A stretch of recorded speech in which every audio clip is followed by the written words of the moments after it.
Ang isang pinakasikat na pagkain mga kawaw, tikman natin yung chicken fajita. Ito yung pinakamasarap na Arabic food na matitikman natin ngayon dito.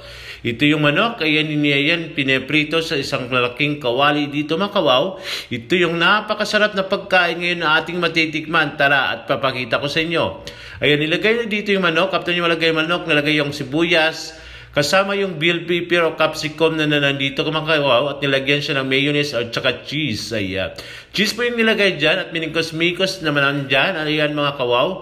Ayan, ito yung pinakamasarap na chicken fajita at mura lang at pasok sa bulsa natin. Kasi break time natin, ayan gusto kong tikman itong pinakamasarap na pagkain ngayon. Naluto na po yung pagkain na ito mga kawaw. Nilagay siya dito sa isang buns na yan. Ganito po yung sa tinapay na mahabang tinapay. O parang sa muli dito mga kawaw sa Arabic food. Ayan, nilagay siya dyan.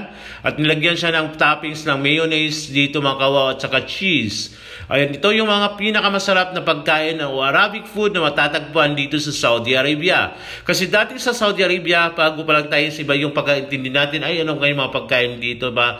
Okay, di ba ganda yung Saudi? Wow, nagkamali po tayo mga kawaw. Ang Saudi Arabia isa sa pinakamagandang napuntahan ko ng lugar.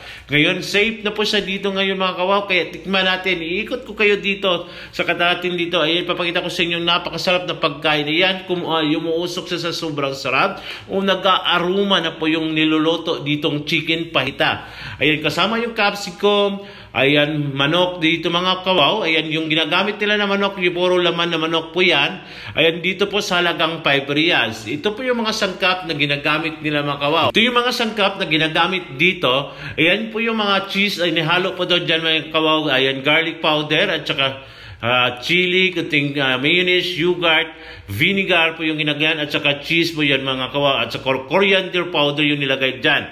Ayan, pagkatapos ito na yung pinakita natin kanina. Ito yung chicken fajita na mikos-mikos na mga kawaw natin na nandito sa Saudi Arabia. Tikman niyo po yung chicken fajita.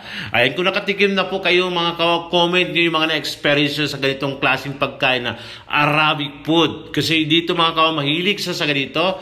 Mahilig siya dito sa spices. At dito mga kawaw, itong chicken fajita is napakamabinta dito. Kasi dito, di sa Mahia, hindi po bihira tayo makakita ng kanin.